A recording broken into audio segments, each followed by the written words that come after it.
Okay. We're reading the Gospel of Sri Ramakrishna, and we're on the very last page of The Master at Kasipur, page 945. Narendra had hardly finished one or two lines when Sri Ramakrishna... we'll go a little bit. Sri Ramakrishna asks Narendra to sing. Narendra intones a hymn. His mind is full of renunciation. He sings. Unsteady as water on the lotus petal, just as unsteady is the life of man. One moment with a sadhu is the boat that takes one across the ocean of this world. Narendra had hardly finished one or two lines when Sri Ramakrishna says to him by a sign, "What are you singing?" That is a very insignificant attitude, a very commonplace thing. Now, Narendra sings about the love of Krishna, impersonating one of his handmaids. How strange, O friend, are the rules of life and death. The youth of Braja has fled away,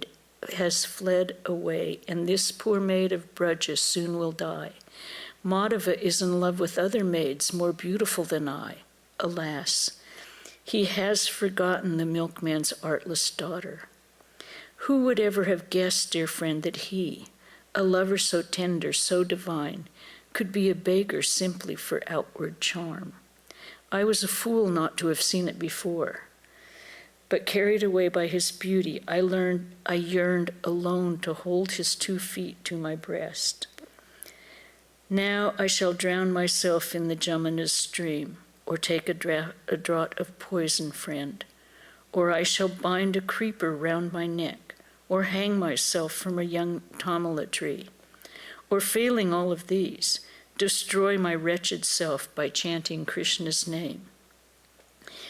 Sri Ramakrishna and the devotees were greatly moved by the song. The master and Rakal shed tears of love.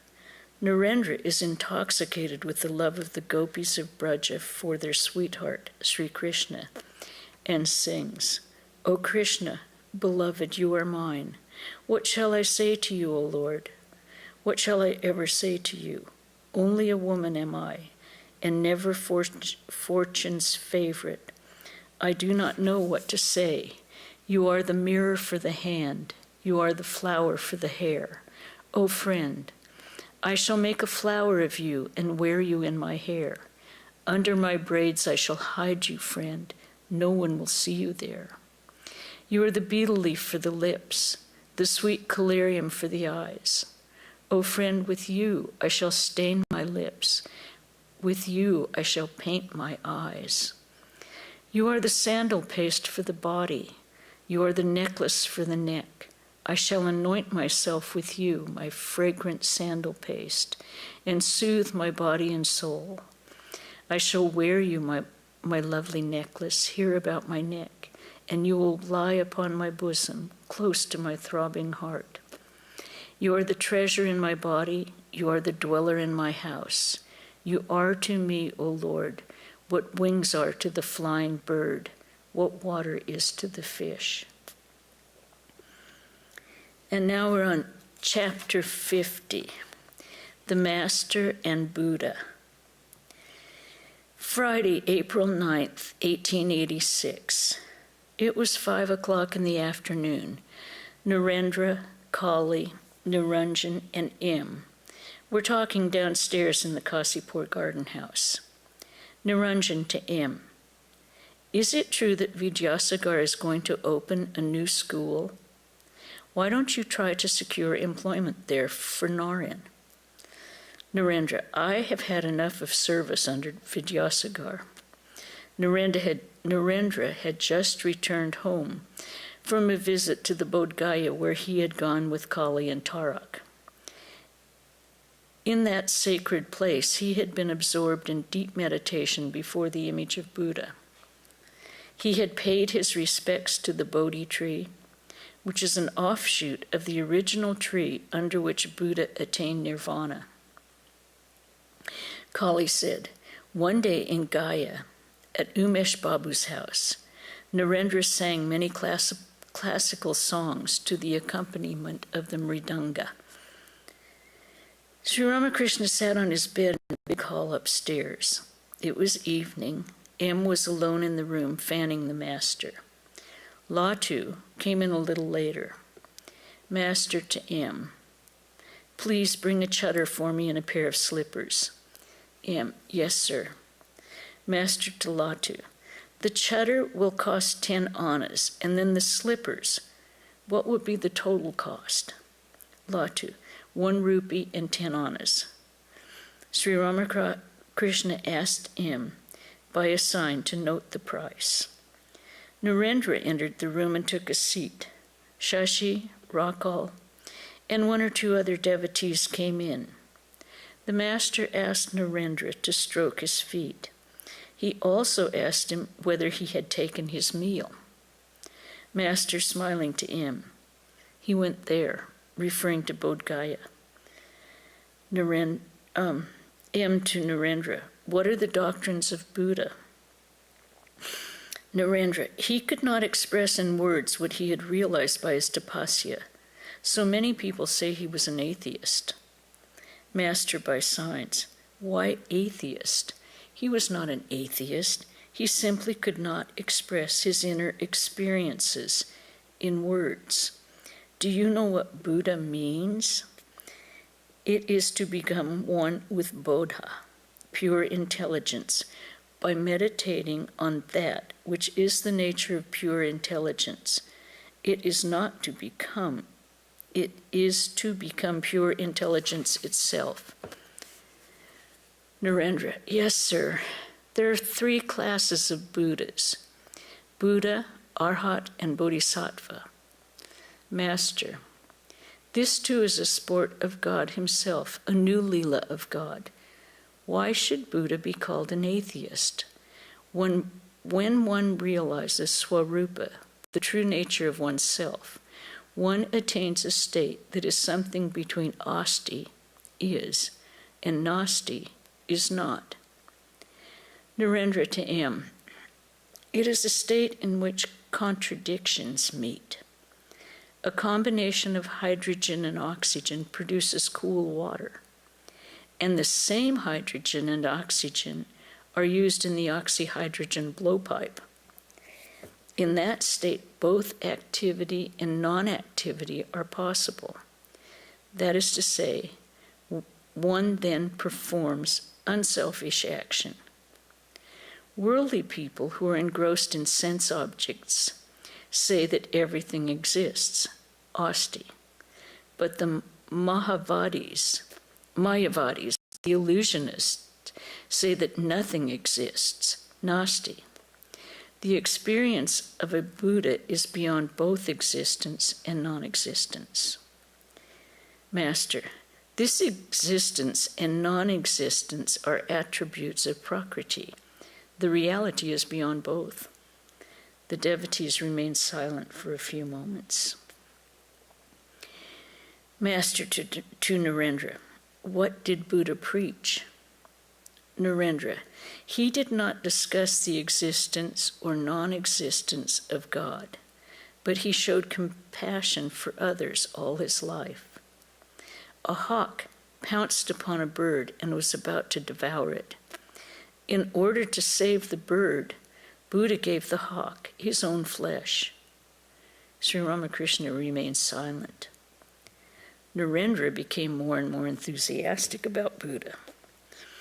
Narendra, how great his renunciation was. Born a prince, he renounced everything. If a man has nothing, no wealth at all, what does his renunciation amount to?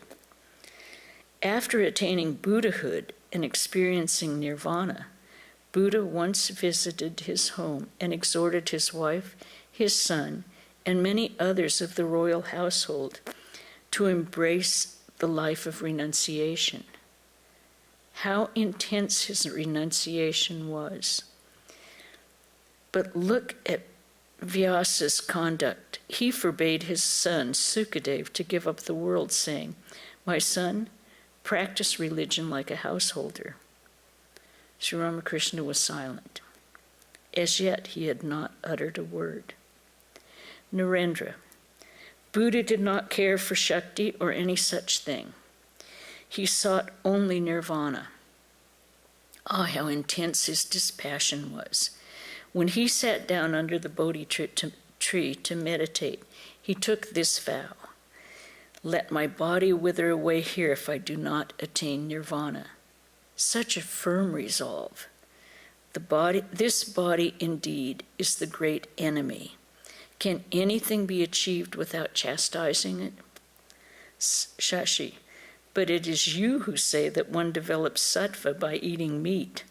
You insist that one should eat meat. Narendra, I eat meat, no doubt, but I can also live on rice, mere rice, without even salt. After a few minutes, Sri Ramakrishna broke his silence. He asked Narendra by a sign whether he had seen a tuft of hair on Buddha's head. Narendra, no, sir. He seems to have a sort of crown. His head seems to be covered by strings of rudraksha beads placed one on top of another. Master, and his eyes? Narendra, they show that he is in samadhi. Sri Ramakrishna again became silent. Narendra and the other devotees looked at him intently. Suddenly a smile lighted his face and he began to talk with Narendra. M was fanning him. Master to Narendra. Well, here you find everything, even ordinary lentils and ordinary red lentils and tamarind. Isn't that so? Narendra. After experiencing all those states, are you now dwelling on a lower plane? M to himself. Yes, after realizing all those ideals, he is now living as a bhakta, a devotee of God. Master, someone seems to be holding me to a lower plane. Saying this, Sri Ramakrishna took the fan from M's hand and said, as I see this fan directly before me, in exactly the same manner have I seen God, and I have seen. With these words, he placed his hand on his heart and asked Narendra by a sign, can you tell me what I said? Narendra, I have understood. Master, tell me. Narendra, I didn't hear you well. Sri Ramakrishna said again by a sign, I have seen that he and the one who dwells in my heart are one and the same person. Narendra, yes, so hum, I am he. Master, but only a line divides the two, that I may enjoy divine bliss. Narendra to M. Great souls, even after their own liberation, retain the ego and experience the pleasures and pain of the body that they may help others to attain liberation. It is like coolie work. We perform coolie work under compulsion, but great souls do so for their own sweet pleasure. Again, all fell into silence. After a time, Sri Ramakrishna resumed the conversation. Master to Narendra and the others, the roof is clearly visible, but it is extremely hard to reach it. Narendra, yes, sir. Master, but if someone who has already reached it drops down a rope, he can pull another person up. Once a sadhu from Rishikesh came to Dakshineshwar. He said to me, how amazing! I find 5 kinds of samadhi manifested in you. Just as a monkey climbs a tree, jumping from one branch to another, so also does the Mahavayu, the great energy, rise in the body, jumping from one center to another, and one goes into samadhi. One feels the rising of the great energy as though it were the movement of a monkey. Just as a fish darts about in the water and roams in great happiness, so also does the Mahavayu move upward in the body, and one goes into samadhi. One feels the rising of the great energy as though it were the movement of a fish. Like a bird hopping from one branch to the other, the Mahavayu goes up in the tree of the body, now to this branch, now to that. One feels the rising of the great energy as though it were the movement of a bird. Like the slow creeping of an ant, the Mahavayu rises from center to center. When it reaches the Sahasrara, one goes into samadhi. One feels the rising of the great energy as though it were the movement of an ant. Like the wriggling of a snake, the Mahavayu rises in a zigzag way along the spinal column until it reaches the Sahasrara and one goes into samadhi. One feels the rising of the great energy as though it were the movement of a snake. Rakal to the other devotees, let us stop here. He has already talked a great deal. It will aggravate his illness. Monday, April 12th, 1886. About 5 o'clock in the afternoon, Sri Ramakrishna was sitting on the bed in his room at the Kasipur Garden House. Shashi and M were with him. He asked M by a sign to fan him. There was a fair in the neighborhood in celebration of the last day of the Bengali year. A devotee whom Sri Ramakrishna had sent to the fair to buy a few articles returned. What have you bought? The master asked him. Devotee, candy for 5 pice, a spoon for 2 pice, and a vegetable knife for 2 pice. Master, what about the penknife? Devotee, I couldn't get one for 2 pice. Master eagerly, go quickly and get one. M was pacing the garden. Narendra and Tarak returned from Calcutta. They had visited Girish Ghosh's house and other places. Tarak, we have eaten a great deal of meat and other heavy stuff today. Narendra, yes, our minds have come down a great deal. Let us practice tapasya. To M, what slavery to body and mind. We are just like coolies, as if this body and mind were not ours but belonged to someone else. In the evening, lamps were lighted in the house. Sri Ramakrishna sat on his bed facing the north. He was absorbed in the contemplation of the Mother of the Universe. A few minutes later, Fakir, who belonged to the priestly family of Balaram, recited the hymn of forgiveness addressed to the Divine Mother. Shashi, M, and 2 or 3 other devotees were in the room. After the recital, Sri Ramakrishna, with folded hands, very respectfully bowed to the deity. M was fanning Sri Ramakrishna. The master said to him by sign, get a stone cup for me that will hold 1/4 of a seer of milk, white stone. He drew the shape of the cup with his finger. M, yes, sir. Master, when eating from other cups, I get the smell of fish. Tuesday, April 13th, 1886. It was 8 o'clock in the morning. M had spent the night at the garden house. After taking his bath in the Ganges, he prostrated himself before Sri Ramakrishna. Ram had just come. He saluted the master and took a seat. He had brought a garland of flowers, which he offered to the master. Most of the devotees were downstairs. Only 1 or 2 were in the master's room. Sri Ramakrishna was talking to Ram. Master, how do you find me? Ram, in you one finds everything. Presently there will be a discussion about your illness. The master smiled and asked Ram by a sign, will there really be a discussion about my illness? Sri Ramakrishna's slippers were not comfortable.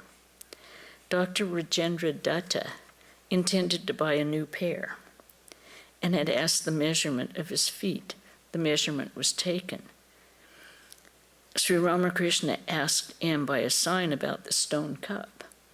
M at once stood up. He wanted to go to Calcutta for the cup. Master, don't bother about it now. M, sir, these devotees are going to Calcutta. I will go with them. M bought the cup in Calcutta and returned to Kasipur at noon. He saluted the master and placed the cup near him.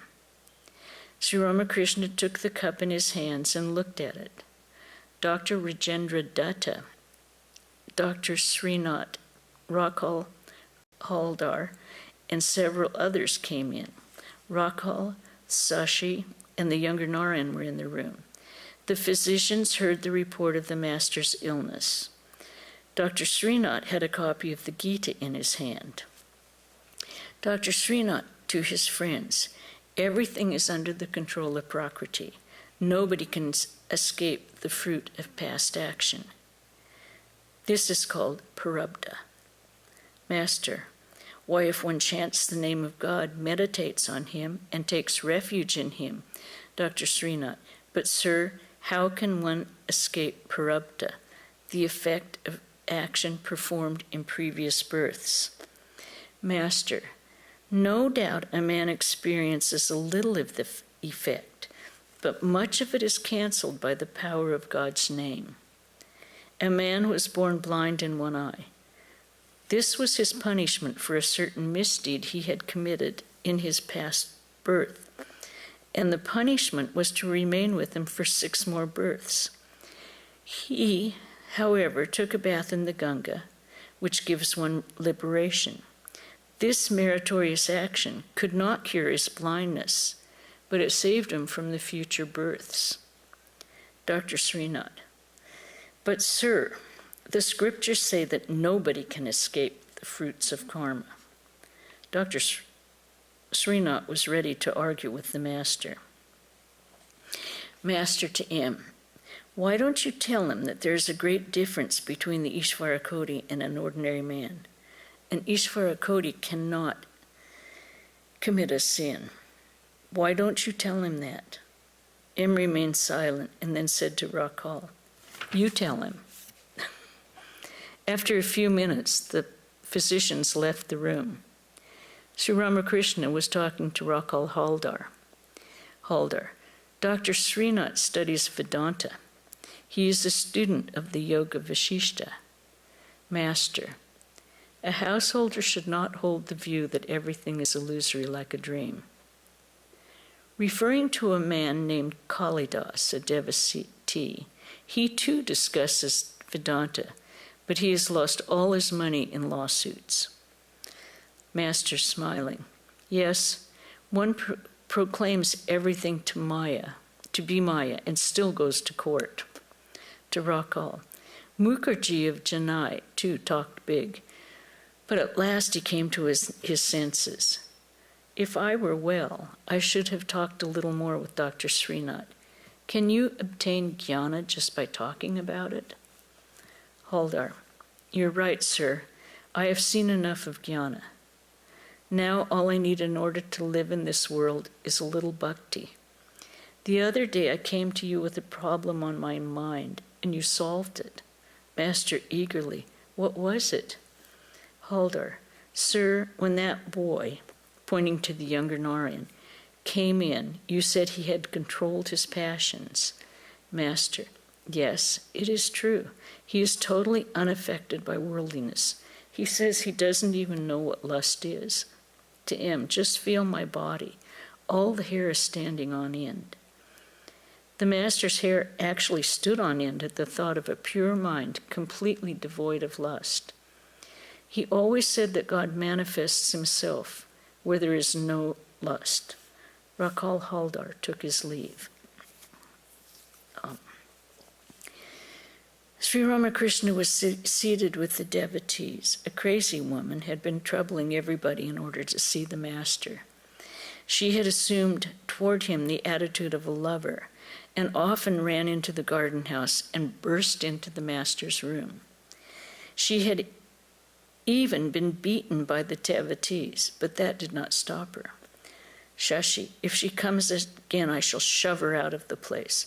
Master, tenderly, no, let her come and go away.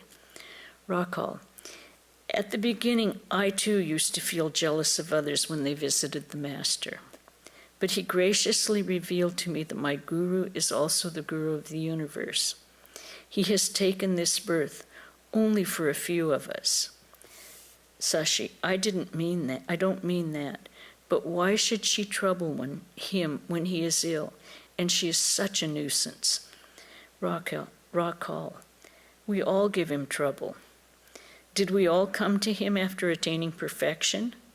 Haven't we caused him suffering? How Narendra and some of the others behaved in the beginning, how they argued with him.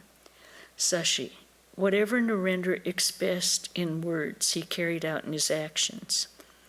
Rakal, how rude Dr. Sakar has been to him. No one is guiltless, if it comes to that. Master, to Rakal tenderly, will you eat something? Rakal, not now, later on. Sri Ramakrishna asked M by a sign whether he was going to have his meal there. Rakal to M, please take your meal here. He is asking you to. Sri Ramakrishna was completely naked. He looked like a 5-year-old boy.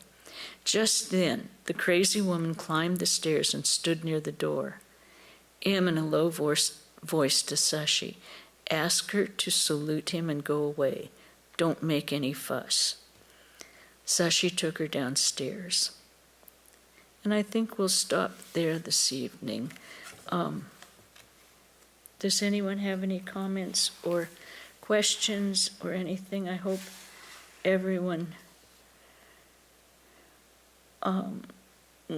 knows by now that our dear sister Baba Prana passed away Thursday morning. And we will be having a memorial at some point. We will send out a notice of the date. But she passed very peacefully and quietly at about between 3:30 and 4 Thursday morning. We're all going to miss her a great deal. Any questions or comments? Okay, then we'll end with the chant. Om Shanti Shanti Shanti Hari Om Tat Sat Sri Ramakrishna Arpanamastu.